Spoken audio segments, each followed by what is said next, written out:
NEET paper leak कांड को लेकर जैसे जैसे जांच का दायरा आगे बढ़ रहा है वैसे वैसे इस पूरे मामले को लेकर अलग अलग परतें जो है वो खुलती नजर आ रही है।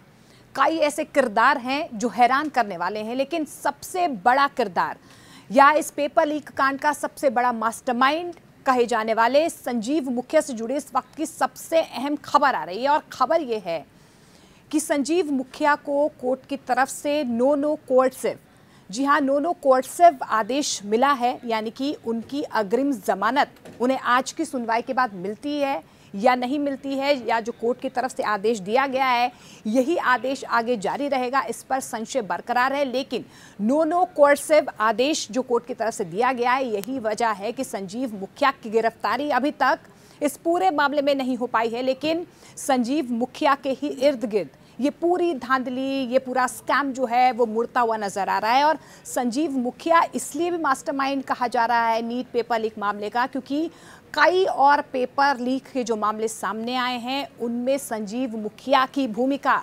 सबसे अहम मानी जा रही है। अब जो जानकारी मिली है उसके अनुसार संजीव मुखिया को पटना सेशन कोर्ट से नो कोर्सिव आदेश मिला हुआ है। इस आदेश के तहत संजीव की गिरफ्तारी पर अगले आदेश तक के लिए रोक लगा दी गई है, लेकिन इस पर कोर्ट में सुनवाई होगी। अब ऐसे में कोर्ट की सुनवाई के बाद ये पता चल पाएगा कि संजीव मुखिया को नो कोर्सिव का फायदा मिलता है या नहीं मिलता है, या वो जो आदेश दिया गया है वो जारी रहेगा या नहीं जारी रहेगा, क्योंकि अभी तक तो संजीव मुखिया की कोई गिरफ्तारी नहीं हुई है। कई सवाल संजीव मुखिया की भूमिका को लेकर इस पूरे मामले में सामने आ चुके हैं, कई तार उनसे जुड़ते हुए नजर आ रहे हैं, लेकिन हर बार संजीव मुखिया बचता हुआ नजर आ रहा है। आपको ये भी बता दें कि नीट परीक्षा प्रश्न पत्र लीक कांड मामले का आरोपी जो संजीव मुखिया है उसके खिलाफ 5 मई को पटना के शास्त्री नगर थाना में एफआईआर दर्ज हुई थी। ठीक इसके एक महीने के बाद यानी कि 5 जून को संजीव मुखिया ने पटना के एडीजी को कोर्ट से नो कोर्सिव आदेश उसने प्राप्त कर लिया था, यानी कि उसकी गिरफ्तारी इस आदेश के बाद नहीं की जा सकती थी, और ऐसा हुआ भी। आदेश में साफ तौर पर यह कहा गया है कि शास्त्री नगर में नीट मामले को लेकर जो एफआईआर दर्ज हुई है 358 जो एफआईआर दर्ज हुई है उसके नाम पर, उसमें संजीव मुखिया की कोई गिरफ्तारी नहीं हो सकती है। अब इसके बाद क्या हो रहा है, इस वजह से ईओयू जो जांच लगातार कर रहा है बिहार के पटना में, वहां पर उसका नाम बार बार आ रहा है, लिंक जुड़ रहे हैं, लेकिन उसकी गिरफ्तारी संभव नहीं हो पा रही है। आपको ये भी बता दें कि इसी मामले को लेकर आज कोर्ट में सुनवाई भी होनी है। अब कोर्ट की तरफ से क्या फैसला आता है इस पर सबकी निगाहें टिकी हुई है, लेकिन इसी मामले से जुड़े जो कुछ और किरदार हैं उनकी याचिकाओं पर भी आज कोर्ट की तरफ से सुनवाई होगी।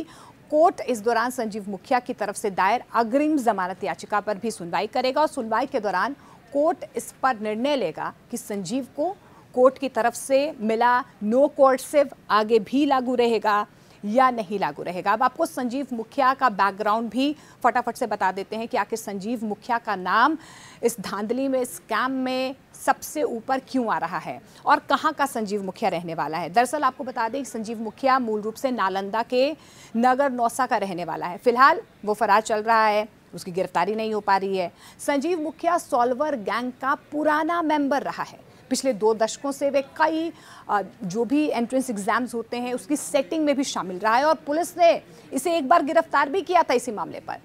उसने जेल की हवा भी खा ली है, लेकिन इस पूरे मामले में जो नीट धांधली मामला सामने आया है इसमें इसकी गिरफ्तारी नहीं हो पा रही है, फरार चल रहा है वो। लेकिन इस बीच आपको ये भी बता दें कि पूरी फैमिली कहीं ना कहीं इस तरीके की रही है संजीव मुखिया की। फिलहाल जो संजीव मुखिया का बेटा है डॉक्टर शिव, वो शिक्षक बहाली पेपर लीक मामले में जेल में बंद है। अब संजीव मुखिया कोर्ट से अग्रिम जमानत लेने की फिराक में लगा हुआ है। वकील की तरफ से लगातार जो है याचिकाएं दी जा रही हैं। संजीव मुखिया ने पटना सदर के एसजीएम 9 कोर्ट में अर्जी भी दाखिल की है कि उसे कोर्ट से जो राहत मिल रही है, यानी नो कोर्सिव के जरिए जो उसकी अग्रिम जमानत पर रोक लगी हुई है, क्या वो फैसला कोर्ट की तरफ से आज भी जारी रहेगा, क्या वो इस तरीके से गिरफ्तारी से बचता रहेगा, इस पर सस्पेंस बरकरार है। लेकिन संजीव मुखिया कहीं ना कहीं इस पूरे जो नीट धांधली हुई है, नीट स्कैम हुआ है, उसका मास्टरमाइंड बताया जा रहा है। अब कोर्ट से संजीव मुखिया को राहत मिलती है या नहीं मिलती है, इस पर सबकी निगाहें टिकी हुई हैं। इस खबर पर आपकी राय कमेंट सेक्शन में आप दे सकते हैं, और न्यूज़ 18 इंडिया का डिजिटल प्लेटफॉर्म अगर आपने सब्सक्राइब नहीं किया है तो जल्दी से पहले उसे सब्सक्राइब करें और कमेंट सेक्शन में कमेंट करें कि आपको कैसी खबरें देखना पसंद है।